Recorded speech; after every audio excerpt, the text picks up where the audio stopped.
Ahora voy a compartir con ustedes una reflexión sobre la Semana Santa y los personajes, los actores que fueron parte de la pasión de Cristo. Eh, en Semana Santa quiero invitarlos a hacer una especie de recorrido meditativo en este momento, en esta conmemoración que nos sume en el misterio de la pasión, muerte y resurrección de nuestro Señor Jesucristo.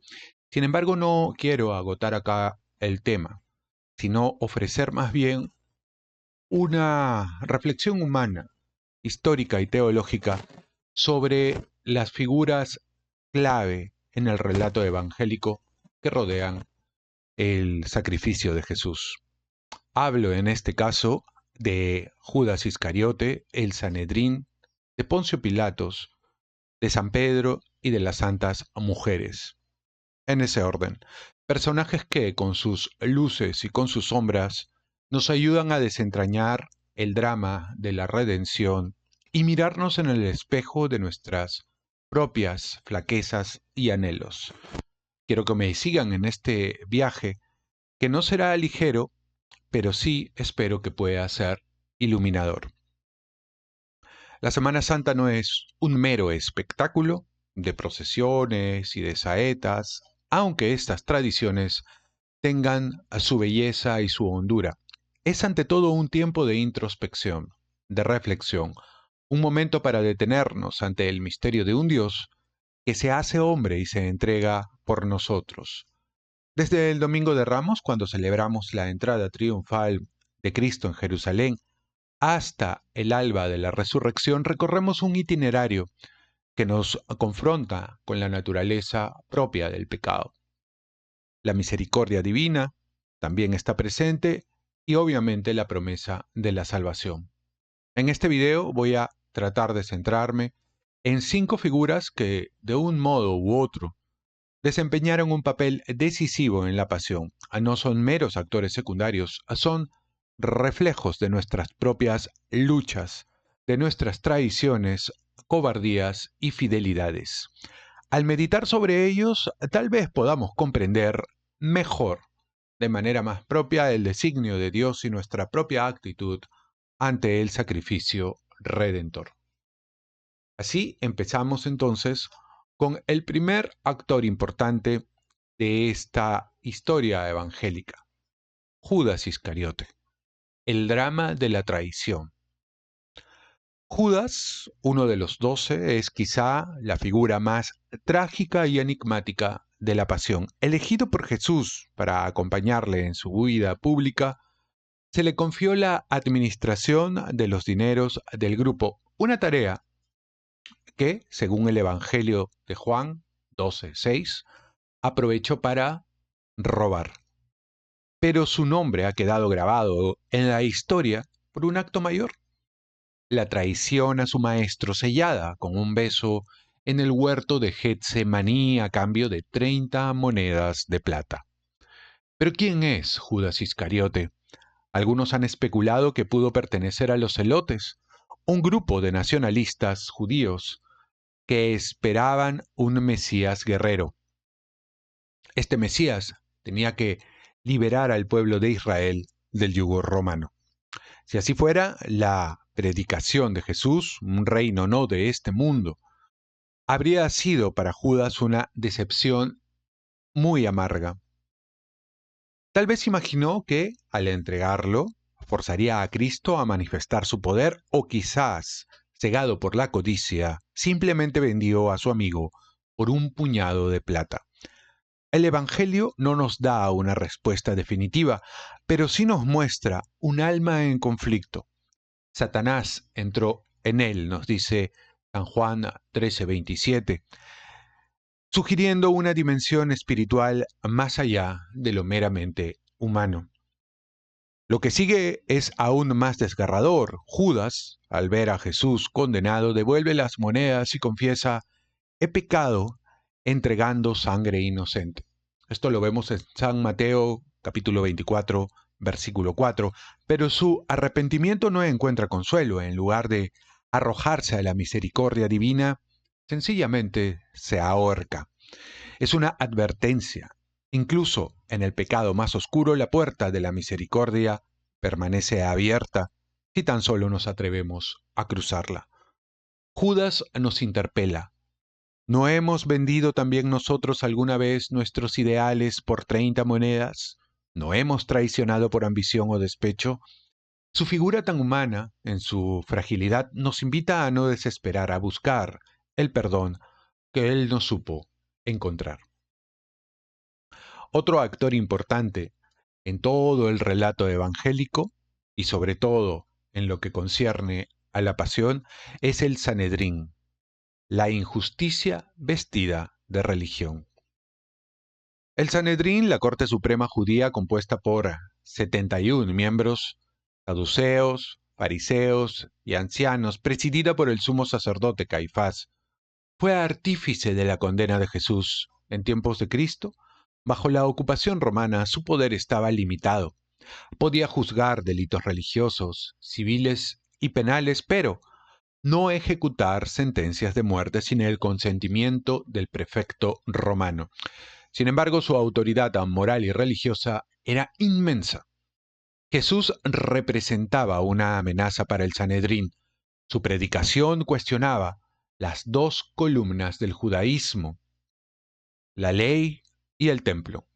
Curaba en sábado, como lo hemos podido ver en Marcos capítulo 3, del 1 al 6, desafiando la rigidez de la Torá, y expulsaba a los mercaderes del templo, como lo vemos en San Juan capítulo 2, del 13 al 16, denunciando un sistema sacrificial que, según él, había perdido su esencia. Destruid este templo y en 3 días lo levantaré, dice en San Juan capítulo 2, versículo 19.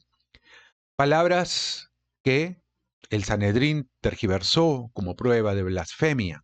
Además, sus invectivas contra los fariseos, sepulcros blanqueados, dice en San Mateo capítulo 23, versículo 27, y su creciente popularidad entre el pueblo ponían en jaque el poder de las autoridades religiosas. El proceso contra Jesús estuvo plagado de irregularidades. Fue arrestado de noche, en secreto, durante la Pascua, cuando el Sanedrín no debía sesionar. El interrogatorio ante Anás y Caifás careció de testigos fiables y la acusación de blasfemia por proclamarse hijo de Dios se transformó ante Pilato en una imputación política, conspiración contra el César. Esta hipocresía revela su verdadero móvil: preservar su influencia y la frágil paz con Roma. Como profetizó Caifás, es mejor que muera uno solo por el pueblo y no perezca toda la nación. San Juan 11:50. El Sanedrín nos muestra cómo el poder, incluso religioso, puede corromperse hasta justificar el crimen en nombre de Dios. ¿No hemos visto también nosotros cómo la cerrazón y el miedo disfrazan la injusticia de virtud? Su actitud nos desafía a examinar nuestras propias hipocresías. Otro actor que es muy importante, que es esencial y que actualmente representa una serie de males que azotan nuestro mundo es Poncio Pilatos. Su figura representa claramente el relativismo en el poder. Poncio Pilatos, prefecto romano de Judea entre los años 26 y 36, es el símbolo de la tibieza moral. Encargado de mantener el orden y administrar justicia, se encontró con un caso que escapaba a su comprensión: el juicio de Jesús. El Sanedrín lo acusó de conspirar contra el César, pero Pilato, tras interrogarlo, no halló delito. No encuentro culpa en este hombre, dijo en Lucas 23, versículo 4. Sin embargo, se dio a la presión de la turba y lo condenó a la cruz. Pilato era un hombre ambiguo. Historias como las de Flavio Josefo nos lo pintan como un gobernante cruel, dispuesto a provocar a los judíos con gestos como introducir estandartes romanos en Jerusalén o usar fondos del templo para un acueducto. En el juicio de Jesús se pregunta, ¿qué es la verdad? Lo dice en San Juan, capítulo 18, versículo 38. Destila un escepticismo que lo incapacita para actuar con justicia. Su gesto de lavarse las manos, en Mateo 27, versículo 24, es un intento vano de eludir responsabilidad, pero no lo exime. Optó por complacer a la mayoría y conservar su posición antes de defender al inocente. El filósofo Hans Kelsen lo llamó un perfecto demócrata por su relativismo y su decisión plebiscitaria. Pero esta democracia es una caricatura, un poder que se desentiende de la verdad y se pliega al populismo. Esto termina engendrando solamente víctimas. Pilato nos confronta con nuestras propias cobardías. ¿Cuántas veces nos hemos lavado las manos ante la injusticia por conveniencia o miedo? Otro actor que es trascendental en toda esta historia es San Pedro, la roca frágil. Pedro, el pescador de Galilea, es una paradoja viva. Jesús lo llamó roca. Tú eres Pedro y sobre esta piedra edificaré mi iglesia, lo dice en San Mateo capítulo 16, versículo 18, y le confió las llaves del reino. Estuvo a su lado en momentos cruciales, la transfiguración, el huerto de Getsemaní. Sin embargo, en la noche de la pasión, negó 3 veces a su maestro. No conozco a ese hombre, dice en San Mateo capítulo 26, versículo 74. Pedro era un hombre impulsivo y apasionado, juró seguir a Jesús hasta la muerte, pero cuando llegó la prueba flaqueó. Siguió a Cristo de lejos tras su arresto, y ante las preguntas de una criada y otros testigos, cedió al miedo. Sin embargo, su historia no termina en la negación. Cuando el gallo cantó, salió fuera y lloró amargamente, como nos recuerda San Mateo capítulo 26 versículos 7-5. Y tras la resurrección Jesús lo buscó y le preguntó 3 veces, ¿me amas? Restaurándolo con un perdón que transformó su debilidad en fortaleza. Pedro nos enseña que la Iglesia no se funda en la perfección humana, sino en la gracia divina. Como decía Benedicto XVI, está edificada sobre el perdón. Su fragilidad es la nuestra, pero también su esperanza.